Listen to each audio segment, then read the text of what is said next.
ધોરણ 10 મેથ્સમાં chapter number 12 પૃષ્ઠફળ અને ઘનફળ.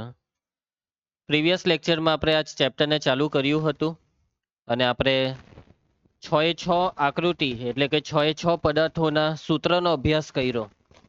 ક્ષેત્રફળના સૂત્ર અથવા તો પૃષ્ઠફળના સૂત્રનો આપણે અભ્યાસ કર્યો. બરાબર. હવે આજે આપણે દાખલામાં આગળ વધીશું. લાસ્ટ લેક્ચરમાં આપણું ઉદાહરણ 1 થઈ ગયું છે. ઉદાહરણ 2 ચાલુ કરીએ. તૈયાર બધા? સૂત્ર બધાએ મોરે કર્યા હશે એવી આશા રાખું છું. સૂત્ર જો તમને નહીં આવડશે તો આ ચેપ્ટર નહીં આવડી શકે. બીજી વસ્તુ કે સાધનો તૈયાર રાખજો ગણતરી માટે, ગુણાકાર ભાગાકાર માટે. કેમ કે દરેક દાખલામાં નાના મોટા ગુણાકાર ભાગાકાર આવતા જ રહેશે. તો ચાલો ઉદાહરણ 2 તૈયાર બધા? ચાલુ કરીએ આપણે ઉદાહરણ 2. રોહિત કુમાર ધ્યાન આપજે. બાજુની આકૃતિમાં બતાવેલ એક શોપીસ એ સમઘન અને અર્ધગોલકનો બનેલો છે. આ જે તમને આકૃતિમાં દેખાય છે ને, આ શું છે ખબર? શોપીસ. શું છે આ? શોપીસ. આ શોપીસ કેવી રીતના બનેલો છે? રકમ એમ કહે છે કે આ શોપીસ સમઘન અને અર્ધગોલકથી બનેલો છે. દેખાય છે તમને આ બે વસ્તુ આ શોપીસમાં? નીચે તમને આ શું દેખાય છે? આ સમઘન. ઉપર તમને આ શું દેખાય છે? અર્ધગોલક. આ શોપીસનો પાયો સમઘન છે. પાયો એટલે નીચેનો ભાગ. અને તેની પ્રત્યેક ધાર 5 સેન્ટીમીટર છે. સમઘનની દરેક બાજુનું માપ કેટલા સેન્ટીમીટર છે? 5 સેન્ટીમીટર. લંબાઈ, પહોળાઈ, ઊંચાઈ 3 નું માપ છે 5 સેન્ટીમીટર. સમઘન એટલે 3 ના માપ કેવા હોય? સરખા. 4.2 સેન્ટીમીટર વ્યાસવાળો અર્ધગોલક તેની ઉપર બેસાડેલો છે. જો આ અર્ધગોલકને તમને અર્ધગોલકનો વ્યાસ આપેલો છે 4.2 સેન્ટીમીટર. આ શોપીસનું કુલ પૃષ્ઠફળ શોધો. પૃષ્ઠફળ શોધવાનું છે, કુલ પૃષ્ઠફળ. પૃષ્ઠફળનો મતલબ આ શોપીસ પર તમારી નજર જ્યાં પણ પડી તે તમામે તમામ ભાગનું ક્ષેત્રફળ. જે પણ ભાગને તમે જોઈ શકો છો, જે પણ ભાગને તમે અડી શકો છો, તે તમામે તમામ ભાગનું ક્ષેત્રફળ. સમજ પડે છે તમને મારી વાતમાં? ચાલો સૌથી પહેલા શું લખવાનું? કોઈ બી દાખલો હોય, ડેટા. અહીંયા જે શોપીસ છે તેમાં કયા બે પદાર્થનો સમાવેશ થાય છે? સમઘન ને અર્ધગોલક. કોઈ પણ એકથી શરૂઆત કરો, કાં તો સમઘનથી કાં તો અર્ધગોલક. ચાલો સમઘનનું પહેલા લખીએ. સમઘન માટે સમઘનમાં કેટલી વસ્તુ આવે? એક જ વસ્તુ આવે, લંબાઈ. એકચ્યુઅલી લંબાઈ, પહોળાઈ, ઊંચાઈ 3 વસ્તુ એવું તમે સમજતા હોય તો 3 ના માપ હરખા. એટલે 3 નહીં સમજવાનું, એક જ સમજવાનું. સમઘનની બાજુની લંબાઈ L, પ્રત્યેક ધારની લંબાઈ L કેટલા સેન્ટીમીટર છે? 5 સેન્ટીમીટર. એના પછી આ ઉપર શું છે? અર્ધગોલક. અર્ધગોલકમાં કેટલી વસ્તુ આવે? એક જ વસ્તુ આવે, ત્રિજ્યા. ત્રિજ્યા વગર કોઈ દાખલો નહીં થાય. પછી નળાકાર હોય, શંકુ હોય, ગોલક હોય કે અર્ધગોલક, પણ રકમમાં ઘણી બધી વખત આપણને શું આપી દે છે? વ્યાસ. તમને વ્યાસ કેટલો આપેલો છે? 4.2 સેન્ટીમીટર. વ્યાસ ડી બરાબર 4.2 સેન્ટીમીટર. પરંતુ આપણને જરૂર છે ત્રિજ્યાની. ત્રિજ્યા એટલે વ્યાસનું અડધું. 4.2 ને 2 વડે ભાગો તો કેટલા થશે? 2.1 સેન્ટીમીટર. શું શોધવાનું છે આપણે? છેલ્લું વાક્ય વાંચવાનું ને લખવાનું. શોપીસનું શું છે છેલ્લું વાક્ય? શોપીસનું કુલ પૃષ્ઠફળ. શોપીસનું કુલ પૃષ્ઠફળ. આ કુલ પૃષ્ઠફળમાં કયા કયા ક્ષેત્રફળને લેવાનું છે તે તમારે શાંતિથી વિચારીને અહીંયા લખવાનું છે. તો તમે હવે આ શોપીસને ધ્યાનથી જુઓ ને સમજો. તમારે કલ્પના કરવાની છે આ શોપીસ એ તમારી સામે છે 3D માં. તમે આ શોપીસને તમારા હાથમાં પકડેલો છે એવી કલ્પના કરો. હવે તમે આ શોપીસને તમે ચારે ચાર બાજુથી જુઓ. આગળ, પાછળ, ડાબી, જમણી, ઉપર, નીચે બધી જ બાજુથી આ શોપીસને જુઓ તમે. તો તમને આ શોપીસમાં નીચે જે સમઘન દેખાય છે, આ સમઘનના કેટલા ચોરસ દેખાશે? નીચે વાળા સમઘનના તમને કેટલા ચોરસ દેખાશે? 1, 2, પાછળ 3, આ સાઈડ 4, નીચે 5 ને ઉપર ઉપર તમને આખો ચોરસ નહીં દેખાય. તમને આ 5 ચોરસ આજુબાજુના 5 ચોરસ બેઠા દેખાય, નીચેનો ચોરસ બેઠા દેખાય. હવે એમ નહીં કહેતા કે સર કાં છે દેખાતું નથી, કલ્પના કરવાની. બરાબર, ઇમેજિનેશન હોવું જોઈએ આટલું તમારું. તો આ 5 ચોરસ તમને બેઠા દેખાય, પણ આ છઠ્ઠું ચોરસ જે છે ને તે બેઠું નહીં દેખાય. એ તમને એમાં દેખાય હું ખબર? આ બધો ભાગ, આ જે બધો ભાગ મેં દોર્યો ને તે તમને દેખાય, પણ હું નહીં દેખાય.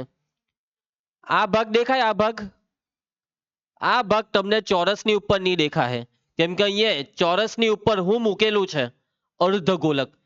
એટલે જે ઉપર જે અર્ધગોલક મૂકી દીધો તે અર્ધગોલકે ઉપરવાળા ચોરસનો જેટલો ભાગ ઢાંકી દીધો તે તમને નથી દેખાવાનો.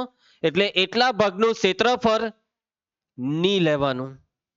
હવે એને કેવી રીતના નહીં લઈએ તો કે ભાઈ બાદ કરી દેવાનું, માઇનસ કરી દેવાનું. ઢકાઈ ગયેલા ભાગનું કોઈ દિવસ ક્ષેત્રફળ ના લેવાય. અને એટલે કે ગણતરીમાં જો લેવાઈ જાય તો શું કરવાનું? એને માઇનસ. તમને મારી વાત સમજ પડી ગઈ? એટલે કે અહીંયા આપણે આખા સમઘનનું કુલ પૃષ્ઠફળ લઈશું. આખા સમઘનનું કુલ પૃષ્ઠફળમાં રિયા 6 એ 6 ચોરસ આવી ગયા. કેટલા ચોરસ આવી ગયા? 6 એ 6.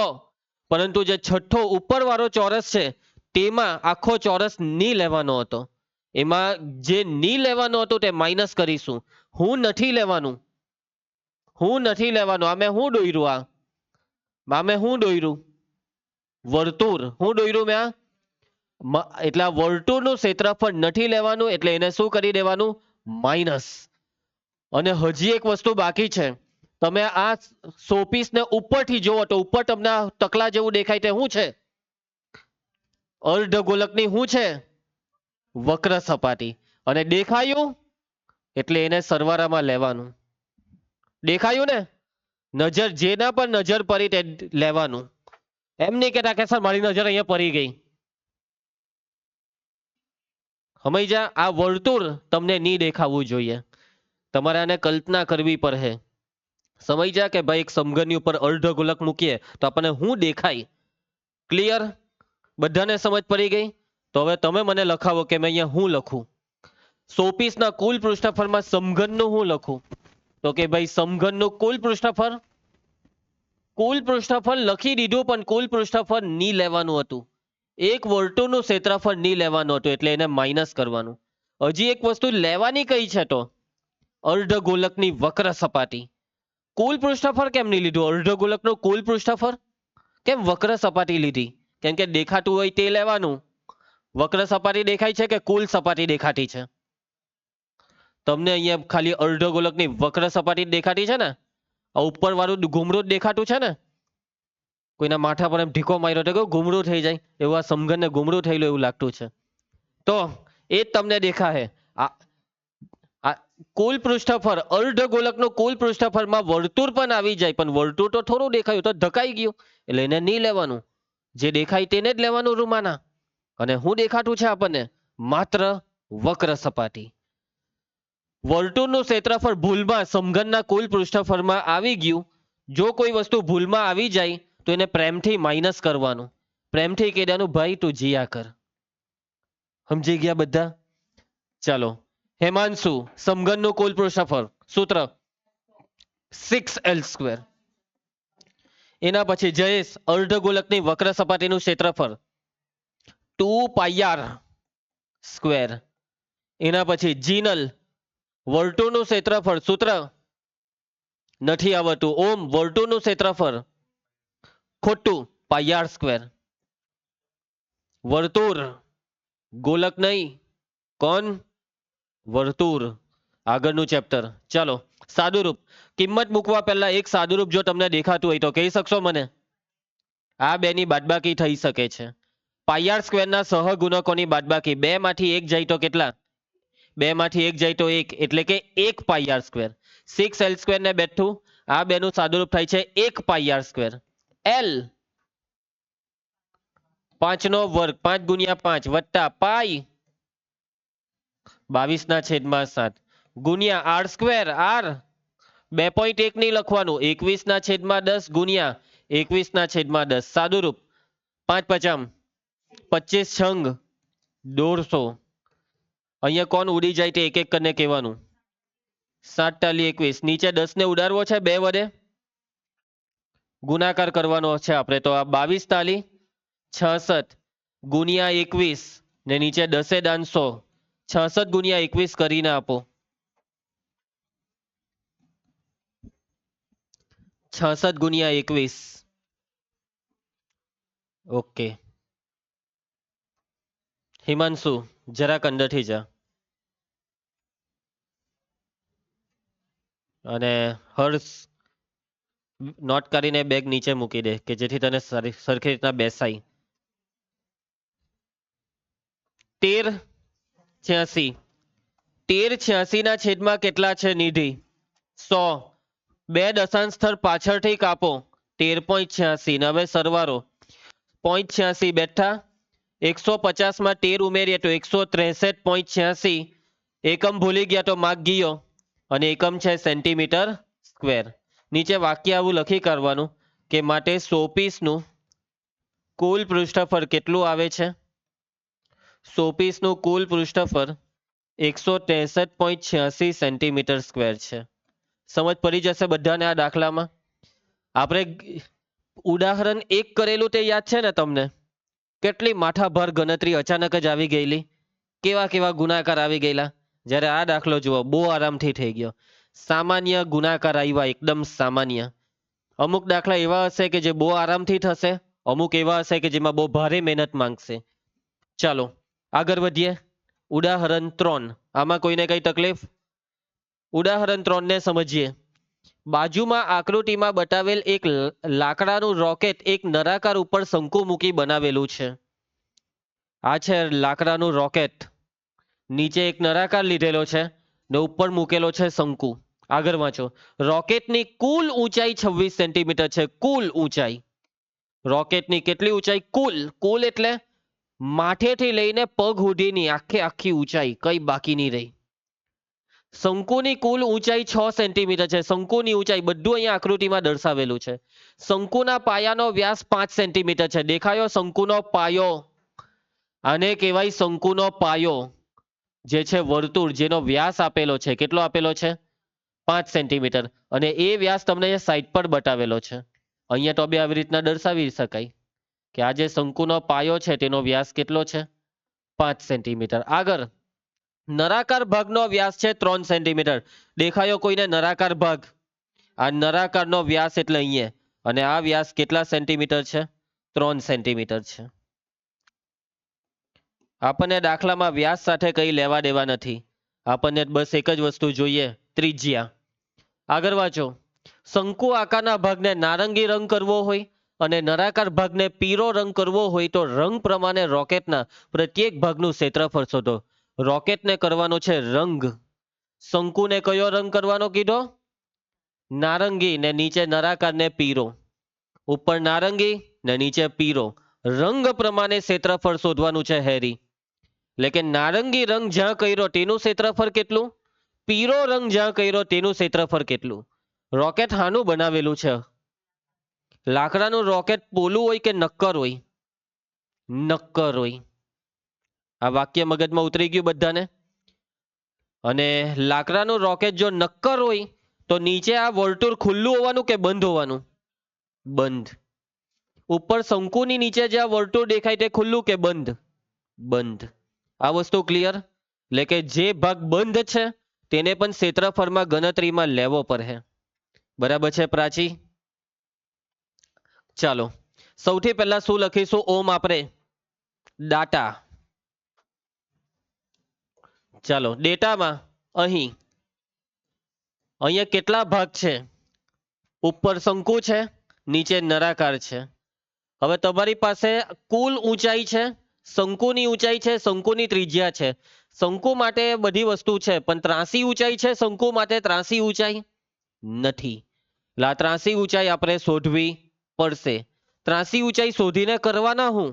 કેમ કે ક્ષેત્રફળના સૂત્રમાં આવે શંકુની વક્ર સપાટીનું ક્ષેત્રફળનું સૂત્ર πr_l, એટલે એલ વગર આ દાખલો નથી થવાનો. તો ચાલો પહેલા આપણે લખી જ કરીએ. શંકુ માટે વ્યાસ આપેલો છે, શંકુવાળા ભાગનો વ્યાસ કેટલો છે? આકૃતિ પરથી જ બધું બોલી શકાય છે. 5 સેન્ટીમીટર. શંકુ આકારના ભાગનો વ્યાસ 5 હોય તો તેની ત્રિજ્યા આર કેટલી? 5/2 સેન્ટીમીટર. પોઈન્ટમાં લખવી હોય તો કેટલી? 2.5 સેન્ટીમીટર. એના પછી કાવ્યા, શંકુમાં બીજી કઈ વસ્તુ આવે ત્રિજ્યા પછી? ઊંચાઈ, જે અહીંયા આકૃતિમાં આપેલી છે. કાવ્યા, જવાબો આવવા જોઈએ. ઊંચાઈ h કેટલી આપેલી છે? આકૃતિમાં દેખાય છે. તિર્યક ઊંચાઈ નથી આપી, પણ એને પછી શોધીશું આપણે. ચાલો હવે નળાકાર વિશે આપણે વાતચીત કરી દઈએ. અહીંયા છે ને શંકુ માટે લખવા પહેલા બી આપણે હજી એક વસ્તુ લખી દેવી જોઈએ, અને એ છે આખા રોકેટની કુલ ઊંચાઈ. અહીં રોકેટની કુલ ઊંચાઈ કેટલી છે? કુલ ઊંચાઈ, આ કુલ ઊંચાઈ છે 26 સેન્ટીમીટર. હવે તે દરેક દાખલામાં પહેલા મને આ જ લખાવજો. કુલ ઊંચાઈ આપી હોય જે બી પદાર્થ હોય તેની, તે જ પહેલા લખાવજો. પછી શંકુ નળાકાર જે બી હોય તે. શંકુનું લખાઈ ગયું, હવે નળાકારનું લખવાનું છે. નળાકારમાં કેટલી વસ્તુ આવે? 2, ત્રિજ્યા ને ઊંચાઈ. નળાકાર ભાગનો વ્યાસ આપેલો છે, જે કેટલો આપેલો છે? 3 સેન્ટીમીટર. પણ આપણને શું જોઈએ છે? ત્રિજ્યા આર. નળાકારની ત્રિજ્યા 3/2 સેન્ટીમીટર. પોઈન્ટમાં 1.5 સેન્ટીમીટર. નળાકારની ઊંચાઈ h આપેલી છે કે? રિયા નથી આપી, પરંતુ એ ઊંચાઈ h આપણે થોડીક બુદ્ધિ વાપરીને શોધી શકીએ છીએ. આટલી ઊંચાઈ જોઈતી હોય તો શું કરવું પડે? કુલ ઊંચાઈમાંથી શંકુની ઊંચાઈને બાદ કરવી પડે. 26 માંથી 6 જાય તો 20. ડાયરેક્ટ લખી દઈએ? ના. ઊંચાઈ h બરાબર કુલ ઊંચાઈ માઇનસ શંકુની ઊંચાઈ. કુલ ઊંચાઈ કેટલી છે બોલો? h બરાબર 26 અને શંકુની ઊંચાઈ કેટલી છે? અને આ બાદબાકી કેટલી થશે? 20. ચલો નળાકારનું મસ્ત બધું સેટ. નળાકારમાં 2 વસ્તુ જોઈએ, બેઉ આવી ગયું. શંકુમાં હવે ત્રાસી ઊંચાઈ બાકી છે ને, હવે એને શોધવાનું કામ ચાલુ કરીએ. ચાલો પાઠક. હવે શંકુ માટે ત્રાસી ઊંચાઈ શોધવાનું સૂત્ર. ત્રાસી ઊંચાઈ શોધવા પહેલા બી હજી એક વસ્તુ તમારે સમજવી પડે. કઈ ખબર? અહીંયા શંકુ ને નળાકાર બેવની ત્રિજ્યા જુઓ, 2.5 ને 1.5 સરખી છે કે અલગ? અલગ છે. એટલે કે દાખલામાં જ્યારે બી આપણે કોઈ પણ જગ્યાએ આર લખશું તો ગૂંચવારો થશે કે કયો આર લેવાનો, શંકુનો કે નળાકારનો. તો એના માટે શું કરવું પડે? ગૂંચવારો નહીં થાય એના માટે ઉપરવાળા આરને R1, નીચેવાળા આરને R2. સેમ હજી બીજા કોઈમાં કઈ તકલીફ પડે? હા, હામાં ઊંચાઈ h માં. શંકુની ઊંચાઈ h ને h1 નામ રાખીએ, અને નળાકારની ઊંચાઈ h ને શું નામ રાખવું જોઈએ આપણે? h2. સમજ પડી જશે બધાને કે કેમ આવું કર્યું? આગળ એક ઉદાહરણ 1 ને 2 માં આવું કરવાનો સવાલ નહીં આવ્યો. કેમ ખબર? કેમ કે દર વખતે ત્રિજ્યા બેથી લેવલમાં હરખી આવે. અહીંયા ત્રિજ્યા ઉપર મોટું રાખેલું છે, શંકુ વધારે મોટો છે, એટલે ત્રિજ્યા હરખી નથી. હરખી હોય તો બેવને આર નામ રાખવાનું, અલગ હોય R1 R2. ચલો શંકુ માટે આપણે L શોધવા માટે કયું સૂત્ર છે? પાયથાગોરસ સૂત્ર, L² બરાબર. પરંતુ શંકુ માટે જે R છે તેના માટે R1 અને H એટલે H1. L² બરાબર. ચાલો R1 આ બે માંથી કયું મૂકીએ? તો 2.5 મૂકીએ. જે મૂકીએ તે ચાલે, પરંતુ અહીંયા ગણતરીમાં વર્ગ કરીને સરવાળો છે તો પોઈન્ટ વાળું બેસ્ટ. H1 6. કશે ભાગ ચાલે ત્યારે અપૂર્ણાંક વાળું લઈ લેવાનું, ભાગ ચાલવામાં ઈઝી પડી જાય તો. 2.5 25 નો વર્ગ 625 એટલે 6.25 ને 6 નો વર્ગ 36. 36 ને 6 42. L² બરાબર 42.25. ખબર છે તમને 42/25 એ કોનો વર્ગ છે? જો ખબર હોય તો ઓકે, નહીં ખબર હોય તો તમારે હવે કરવું પડશે અવયવીકરણ. પેલા એકને ખબર છે પણ તું બોલતો નહીં હવે. 42.25 સૌથી પહેલા વર્ગમૂળ કાઢવા માટે તમારે અહીંયા પોઈન્ટને દૂર કરવાનું, એટલે 42/25/100 લખાય આવું. 100 એટલે કોનો વર્ગ? 100. બસ હવે 42/25 એ કોનો વર્ગ છે તે એકાદ બેને ખબર હોય તો એનાથી બધાને નથી આવડી જવાનું. તો કરવાનું હું? અવયવીકરણ કરી આપો. 42/25 નું અવયવીકરણ કરી આપો. અવયવ વૃક્ષ પદ્ધતિ પણ ચાલે, ખાના પદ્ધતિ પણ ચાલે. સીધે સીધું દેખાય છે કે પાંચે ભાગ ચાલે છે?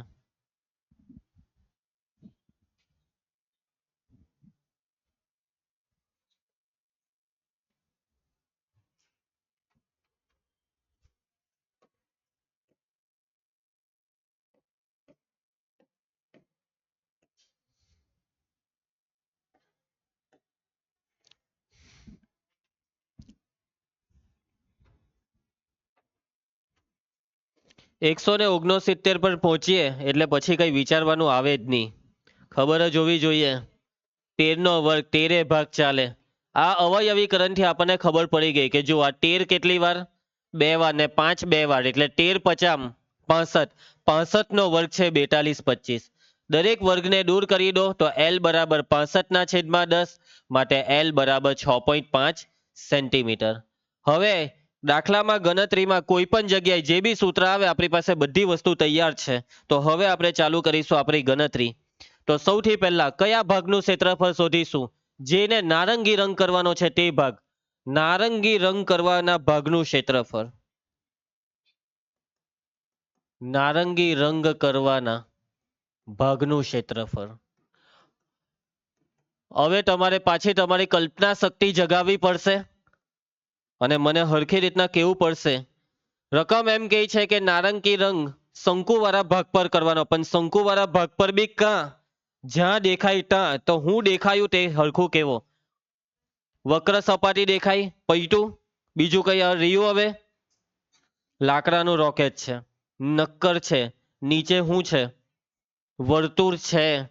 અને એ વર્તુળ આખું ઢકાઈ ગયું. એ વર્તુળ ઢકાયું છે એ વાત સાચી, નળાકારથી. ઉપરથી શંકુ ને નીચે નળાકાર, બે જોઈન્ટ થાય એટલે એટલો ભાગ ઢકાઈ ગયો. ઢકાઈ ગયેલા ભાગનું કોઈ દિવસ ક્ષેત્રફળ નહીં લેવાનું. પણ અમુક ભાગ તો બાકી રહે ને, અહીંયા સાઈડ પરથી આ દેખાય આ ભાગ, અહીંયાથી એમ સાઈડ પરથી આ બધો ભાગ બાકી રહી જશે. એને એનું ક્ષેત્રફળ લેવાનું, એમાં નારંગી રંગ કરવાનો. કેમ? કેમ કે શંકુનો જ ભાગ થયો. શંકુનો જેટલો ભાગ તમને દેખાય ત્યાં નારંગી રંગ, અને શંકુનો કયો ભાગ દેખાય? ઉપરની વક્ર સપાટી અને નીચે વર્તુળાકાર પટ્ટો. અને એ પટ્ટો તમે ઉપરથી જોઈને એમ ઉપરથી અને એમ એમ વાંકું કરવાનું તો આવો દેખાય. એ પટ્ટો હર્યો, જો કલર મારીને બતાવું. હર્યો આ રાખોડી કલરનો પટ્ટો દેખાશે તમને શંકુની નીચે. અને આ વચ્ચે 3 સેન્ટીમીટર લખેલું છે ને, ત્યાં નળાકારથી ઢકાઈ ગયું. સમજ જા, નળાકારે આટલો ભાગને ઢાંકી દીધો ને આ પટ્ટો રવા દીધો. તો આ વર્તુળાકાર પટ્ટો જે છે એટલે કે વર્તુળાકાર વલય, તેનું ક્ષેત્રફળ લેવું પડશે. અને આજે ચલો સૌથી પહેલા વાતો લખી કાઢું કે આપણે જે નારંગી રંગ કરવાનો છે તેમાં ઉપરનો ભાગ છે શંકુની વક્ર સપાટી. શંકુની વક્ર સપાટીનું ક્ષેત્રફળ. હવે વચ્ચે જે વર્તુળાકાર વલય છે ને, આનું ક્ષેત્રફળ કેવી રીતના આપણે લઈએ? આટલું ક્ષેત્રફળ આખા ક્ષેત્રફળમાંથી વચ્ચેનું ક્ષેત્રફળ માઇનસ કરવાનું. જે રીતના સમઘનમાંથી વર્તુળ બાદ કરલું આગળના દાખલામાં, એવી રીતના આવું આવશે ઘણા બધા દાખલામાં. સમજ જા, આવી બાદબાકી આવ્યા જ કરશે. તો આખામાંથી વચ્ચેનું વર્તુળ બાદ કરવાનું. મોટું વર્તુળનું ક્ષેત્રફળ માઇનસ નાના વર્તુળનું ક્ષેત્રફળ, પ્લસ શંકુની વક્ર સપાટીમાં ઉમેરવાનું છે મોટા વર્તુળના ક્ષેત્રફળ. પરંતુ એ મોટા વર્તુળના આખા ક્ષેત્રફળને નથી લેવાનું, એટલે કે એમાંથી જે નથી લેવાનું તેને બાદ કરો.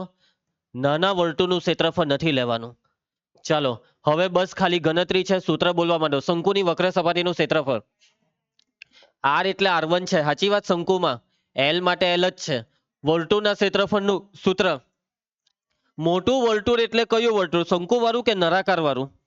આ મોટું વર્તુળ શંકુ વાળું વર્તુળનો R એટલે R1. નાના વર્તુળનું ક્ષેત્રફળ πr², પણ નાના વર્તુળનો R એટલે નળાકારનો R R2 કોમન. પાઈ જે રહી ગયું તે બોલવાનું, R1L R1² R2². પાઈ કેટલા હતા રકમમાં? 314/100. R1 આ પાના જ ફેરવ્યા કરવાના લામાં તો. R1 ની કઈ કિંમત લઈએ? 5/2 કે 2.5? L કેટલો છે પહેલા મને એ કહેવું તો? 6.5. બે પોઈન્ટમાં જ નાખો તો પછી 2.5 6.5. R1 2.5 ને L છે 6.5. વત્તા r1 સ્ક્વેર કેટલી હતી ત્રિજ્યા 2.5 ને પેલી ત્રિજ્યા કેટલી છે 1.5. r1 છે 2.5 ને r2 છે 1.5. ચાલો ભાઈ કિંમત જ મૂકી છે, કઈ ગૂંચવાઈ નહીં જતા આમાં.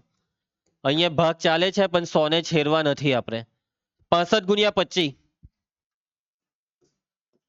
25 50 મેખો 25, 25 સંગ 150, 150 ને 12.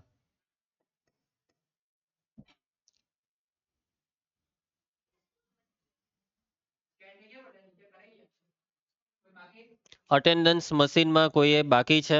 અટેન્ડન્સ પૂરવાની કોઈ નહીં. સારું. 16 25 કેટલા દશાંશ સ્થળ પાછળથી છોડવા પડે? 2. એક વખત આ 5, બીજી વખત આ 5, એટલે 2 વખત. 25 નો વર્ગ 625, એટલે 6.25. 15 નો વર્ગ 225, એટલે 2.25. ચાલો સાદુરૂપ. 314 ના છેદમાં 100. ચાલો એક કામ કરીએ, પહેલા આ બેની બાદબાકી લઈ લે અને બેઠું રાખો 16.25 ને. આ બાદબાકીમાં બેઠું 0.25 ની બાદબાકી 0 થઈ. 6 માંથી 2 જાય તો 4, અને આ 16 માં 4 ઉમેરવાનું છે ભાઈ. 16 ને 4 20.25. અને હવે આ નીચે 100 છે ને તેને તોરો નહીં. તોરો એટલે હું 10 ગુણ્યા 10. 20 25 ને પોઈન્ટ ખોલો નહીં. એક વખત હું 10 ને આખું ઉડાડી દેવા, કેમ કે મારી પાસે રસ્તો છે. આનો 2 ચાલે ને આનો 5, એટલે એક વખતનો 10 ઉડાડવા 100 ને તોડી નાખો. આ 2 50 10 નો 5 ને 157 દુ, આ યાદ રાખવા કીધેલું. 5 ને અહીંયાથી ભાગીએ. ચાલો 5 ચોક 20, 2 નો ભાગ નહીં ચાલે 0, ને 5 50 25. બસ ગુણાકાર 157 ગુણ્યા 405.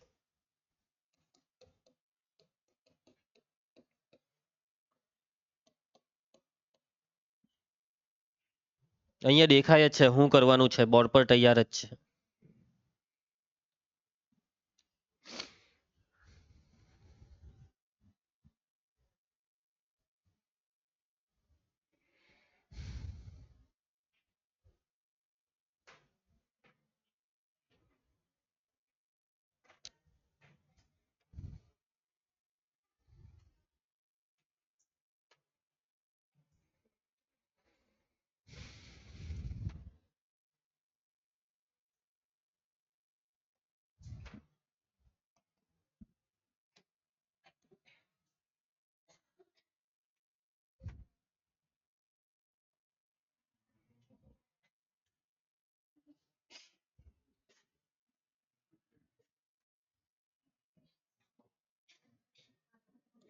ચાલો મારા ધીરુભાઈઓ,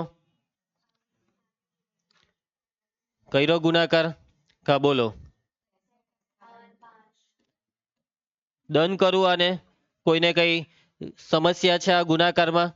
નીચે 0 ગણી કરો. ટોન છે એટલે અહીંયા 63.585 ને સેન્ટીમીટરમાં વાતચીતો ચાલે છે. ચલો પહેલો જવાબ આપણે પહેલા ચેક કરી લઈએ. 63.585 રાઉન્ડ ફિગરમાં કદાચ લખ્યો હોય તો 63 તો જોઈએ જ સ્ટાર્ટિંગમાં. આવી ગયું, પરફેક્ટ જવાબ આવી ગયો આપણો પહેલો જવાબ. હવે નારંગી પછી હવે કયો રંગ કાં કરવાનો છે? હવે કરવાનો છે પીળો રંગ, નળાકાર વાળા ભાગને. હવે નળાકાર વાળા ભાગને આપણે જોવાનું છે, ને જ્યાં નજર પડી ત્યાં પીળો રંગ કરવાનો છે. તો હવે મને કેવો કે નળાકાર વાળા ભાગમાં કાં કાં પીળો રંગ કરવાનો?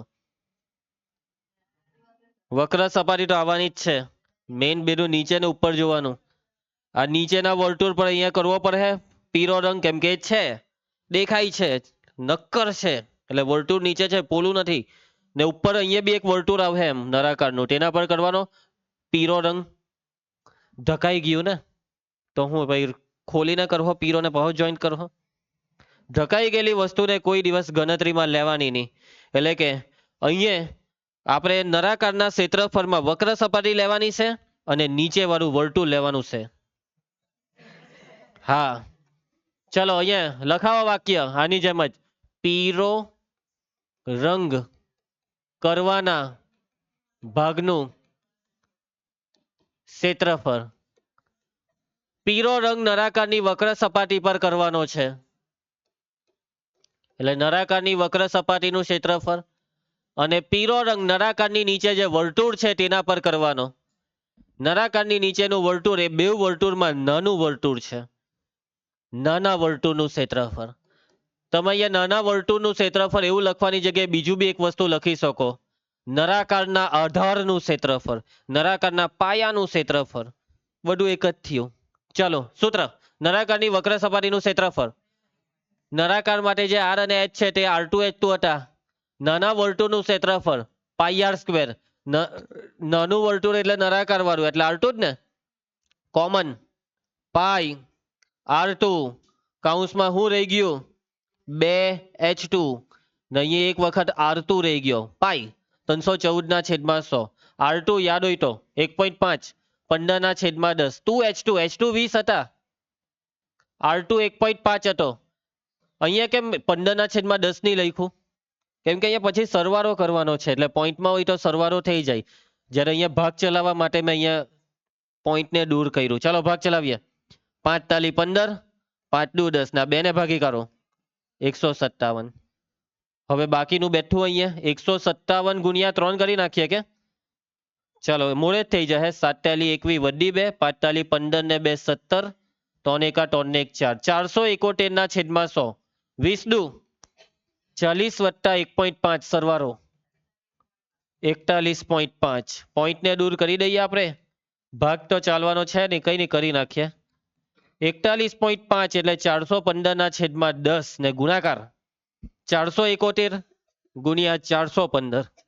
મેં ગમે તે બોલ્યો એ ગુણાકાર, પણ બોર્ડ પર જોઈને ગુણાકાર કરજો. કોનો કોનો ગુણાકાર તે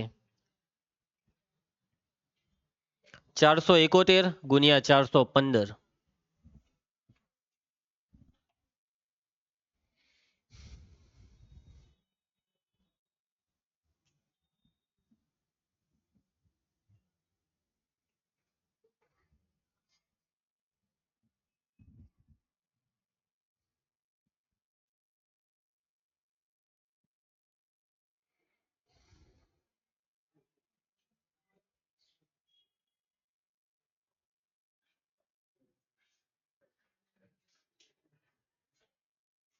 ચાલો દક્ષેશ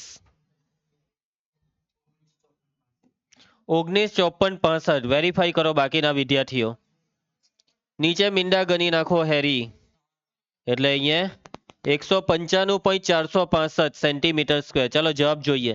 195.465 પરફેક્ટ. ચલો ખૂબ સરસ રીતે આપણો આ દાખલો થઈ ગયો છે. દાખલો ખૂબ મોટો હતો. આ દાખલો જોઈને કદાચ કેટલાક બાળકોને બીક લાગી હોઈ શકે છે, કે કદાચ કેટલાક બાળકોને બીક નહીં લાગી હોય, પણ એવું થાય કે અલા આટલો મોટો દાખલો બોર્ડમાં આવ્યો હતો. આ દાખલો બોર્ડમાં આવશે તો અડધો આવશે, નારંગી હુધીનું આવશે, નહીં તો પીરો રંગ આવશે. સમજ્યા? લગભગ આવવાના ચાન્સ નથી ને ભાઈ. બેઝિક વાળા જ છે મોટા ભાગના તમે, બરાબર. જયેશ ને હિમાંશુ સિવાય તો બેઝિક વાળાને તો આ ચેપ્ટરમાંથી આ દાખલો આવશે જ નહીં. સમજ્યા? કેમ કે 2 માર્કના દાખલો એટલે આ તો પછી પૂછાય જ ને. આનો ડેટા જ લખવામાં કેટલો ટાઈમ જતો રહ્યો. આટલું તો ડેટા જ છે. ચાલો આગળ વધીએ. ઉદાહરણ 4 ધ્યાન આપજો. મયંકે તેના બગીચામાં પક્ષીઓને પાણી પીવા માટે નળાકારના એક છેડે અર્ધ ગોળાકાર હોય તેવું પક્ષી કુંડ બનાવ્યું છે. મયંકે બનાવ્યું પક્ષી કુંડ. જોવો આકૃતિમાં પક્ષી કુંડ જે છે તે બનાવ્યું કેવી રીતના, તો એક નળાકાર લીધો અને એની ઉપર આવી રીતના અર્ધ ગોલકને ગોઠવી દીધો અને પછી અર્ધ ગોલકમાં મસ્ત પાણી ભરી દીધું એટલે આ બની ગયું પક્ષી કુંડ. હવે આગળ, જો નળાકારની ઊંચાઈ 1.45 મીટર હોય, જોવો આકૃતિમાં દર્શાવેલી છે, તેની ત્રિજ્યા 30 સેન્ટીમીટર હોય, તો પક્ષીઓ માટે પાણી પીવાના આ પાત્રનું કુલ પૃષ્ઠફળ શોધો. પાણી પીવાના પાત્રનું કુલ પૃષ્ઠફળ. તો આ પાત્રમાં જે ભાગ આવી ગયા તે તમામે તમામ ભાગના ક્ષેત્રફળનો શું કરી દેવાનો? સરવાળો. અને ભૂલમાં કોઈ ભાગ એવો આવી ગયો કે જે નહીં લેવાનો હતો તો એને બાદ કરી દેવાનું. સમજ્યા? ચાલો સૌથી પહેલા શું લખીશું? ડેટા.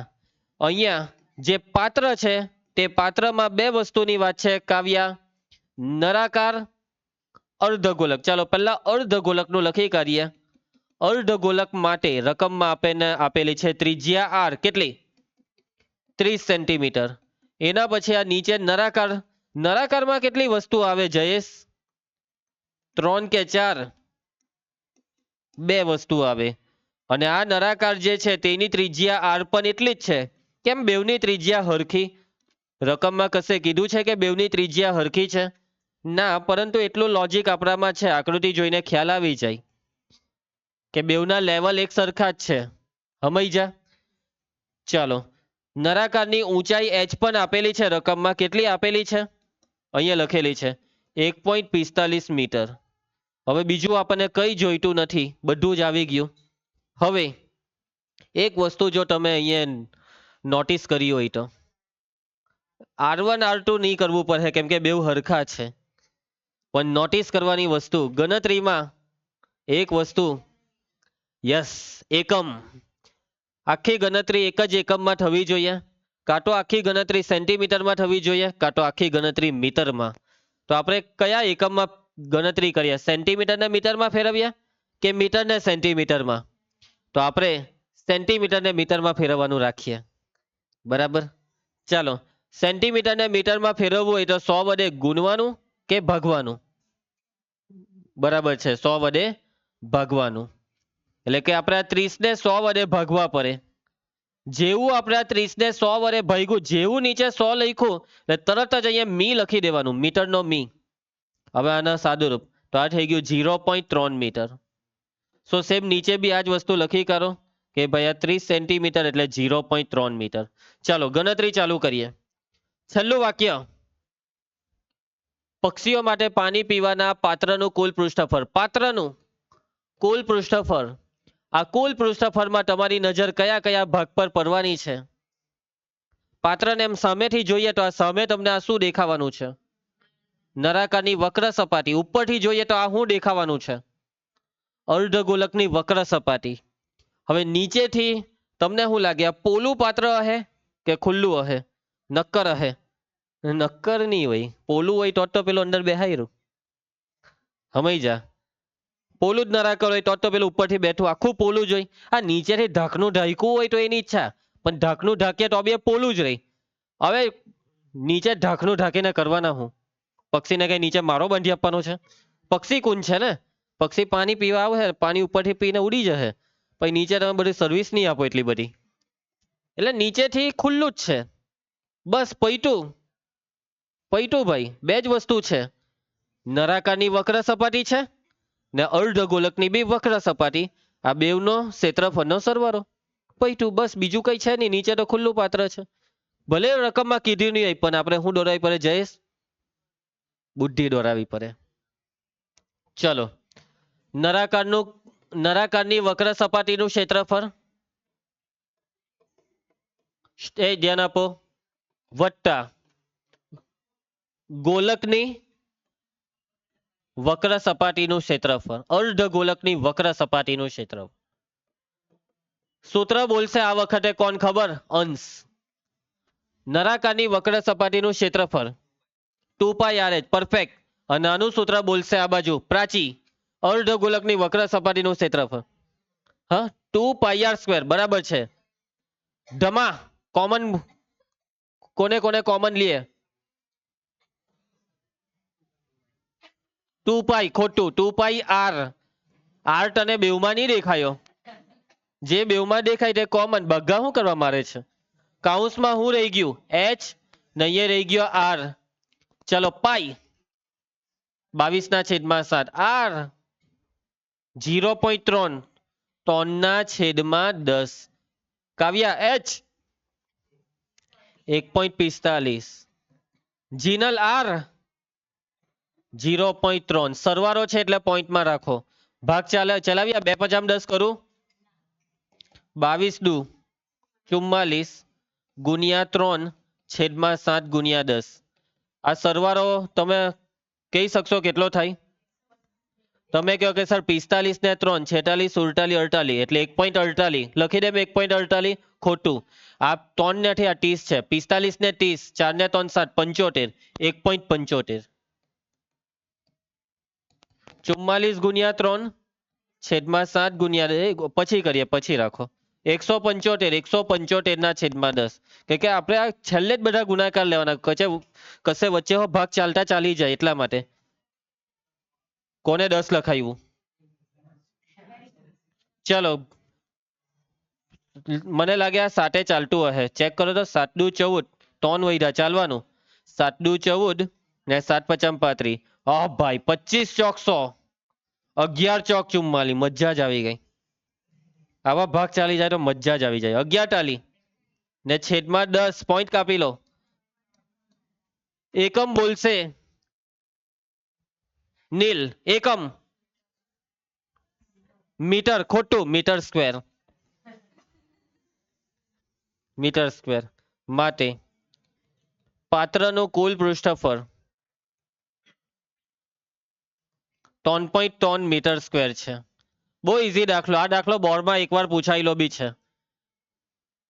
સમજ્યા? નાનો દાખલો છે. બેઝિક મેથ્સમાં બી 2 માર્કમાં પૂછવું હોય તો પૂછી શકાય. જુઓ બોર્ડમાં કેવી રીતના પૂછાયેલો બેઝિક મેથ્સમાં 2 માર્કમાં. પૂજા થઈ ગઈ, મયંક બની ગયો પૂજા. બાકી બધું બેઠું. બસ આવું જ કરે એ લોકો.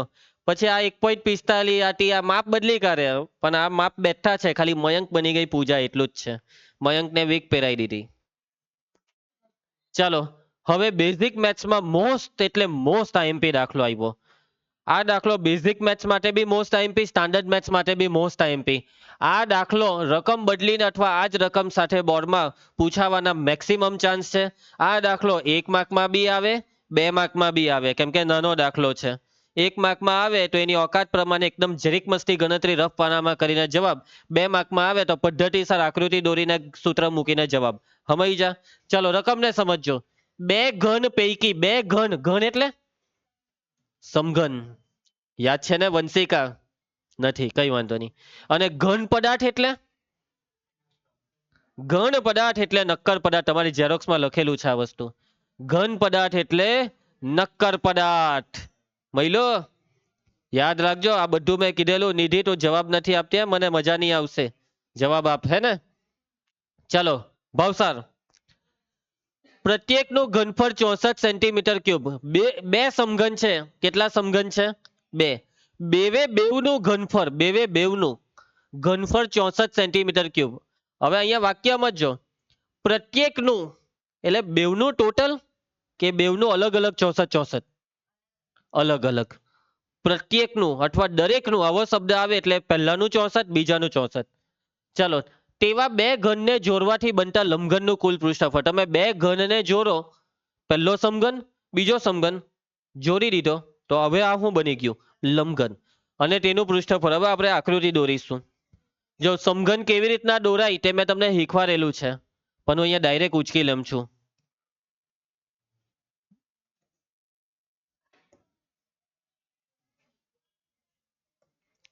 આવી ગયો સમઘન.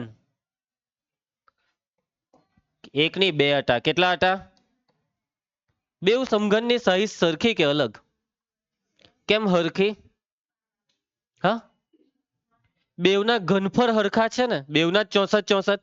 બેવ હરખી સાઈઝના હોય તો ઘનફળ હરખા થાય એમ. સમજ્યા? હવે આ બેવને જોડી દો.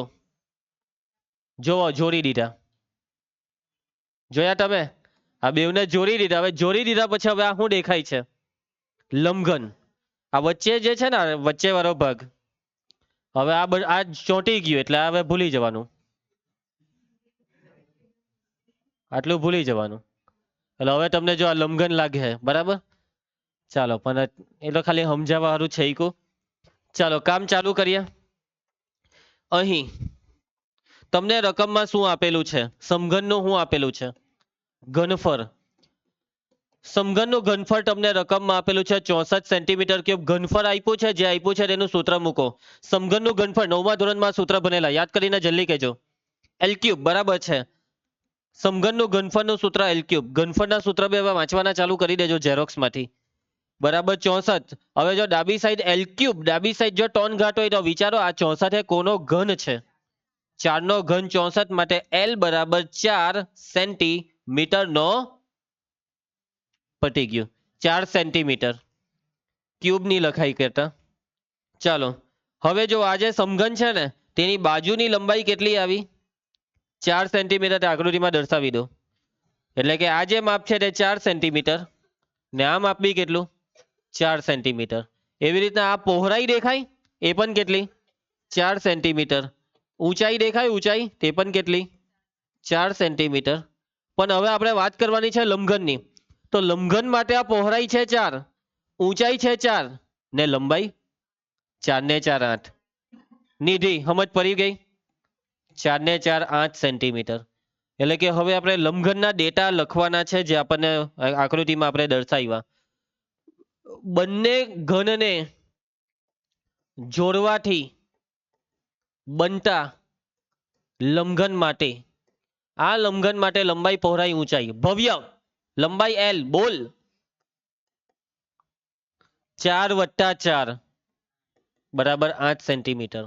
મોહિત પહોળાઈ B બોલ 4 વત્તા 4 ખોટી વાત 4 સેન્ટીમીટર. એના પછી નૈતિક ઊંચાઈ H 4 સેન્ટીમીટર. રિયા છેલ્લું વાક્ય વાંચ બોલ. લંબઘનનું શું શોધવાનું છે? પૃષ્ઠફળ. સૂત્ર હા 2 કૌંસમાં LB વત્તા BH વત્તા LH. આ ઘનફળનું સૂત્ર નહીં મુકાય, પૃષ્ઠફળ માંગવું છે. ચલો L જો ભાઈ 8 4 4 8 4 4 4 8 8 4 4 4 ને અહીંયા 4 8 લખો કે 8 4 એક જ થયું. આ ચોક 32 4 ચોક આ ચોક સરવાળો 80 80 ના ડબલ 160 સેન્ટીમીટર ક્યુબ કે સ્ક્વેર? સ્ક્વેર. પૃષ્ઠફળ શોધ્યું ને, ઘનફળ હોય તો ક્યુબ, પૃષ્ઠફળ હોય તો સ્ક્વેર. બરાબર છે વૈષ્ણવી? માટે લંબઘનનું કુલ પૃષ્ઠફળ. સમજ પડી રહી છે તમને દાખલાઓમાં? આ ચેપ્ટર ઘણા બધા બાળકો માટે તકલીફ હોય છે, પરંતુ ખરેખરમાં કોઈ તકલીફ લેવા જેવી નથી. થોડીક પ્રેક્ટિસ માંગશે. સૂત્ર પહેલા મોરે કરો ને પછી પ્રેક્ટિસ કરો, બાકી આવડી જ જાય આ ચેપ્ટર. સમજી ગયા? બેઝિક વાળા છો ને, આરામથી બેઠા 2 માર્કના 2 દાખલામાં 4 માર્ક આવશે તમારા. આવા જ દાખલા આવશે. રૂમાના જોઈ લે આ દાખલાને. આ છે તારા બોર્ડના પેપરનું ભવિષ્ય. ચલો આગળ વધીએ. જુઓ રકમમાં ખાલી માપ બદલી કર્યો. આગળના દાખલામાં 64 હતું, અહીંયા કરી દીધું 27. કોનો ઘન 27 થાય? એટલે કે આમાં બાજુની લંબાઈ ટોન આવશે ને પછી લંબઘનનું પૃષ્ઠફળ શોધી કરવાનું. પછી જુઓ આ જો બેઝિક મેથ્સમાં પાછું 125 કરી દીધું. કોનો ઘન 125 થાય? 5 નો, ને એ પ્રમાણે ગણતરી કરી દેવાની. જુઓ ઘનફળ છે 64. આ તો એ જ થયો ને, 4 નો ઘન. આ તો એ જ થયું. એ જુઓ અહીંયા છેલ્લે શોધવાનું છે લંબઘનની લંબાઈ કેટલી. લંબાઈ 4 ને 4 8. પટી ગયું. લે આ તો બહુ સસ્તામાં પટી ગયો. કેટલા માર્ક? 2 માર્કનો. ખાલી સરવાળો કરવાના 2 માર્ક છે. જોવો બસ. હવે શું કેવું, કેટલા હજી 20 મિનિટ લાગતી છે. સારું બસ આજે આટલું રાખીશું. વાંચતા લખતા રહેજો. પૃષ્ઠફળના સૂત્ર મોરે કર્યા. હવે ઘનફળના સૂત્ર બી મસ્ત મોરે કરી નાખજો. મળીએ નેક્સ્ટ લેક્ચરમાં.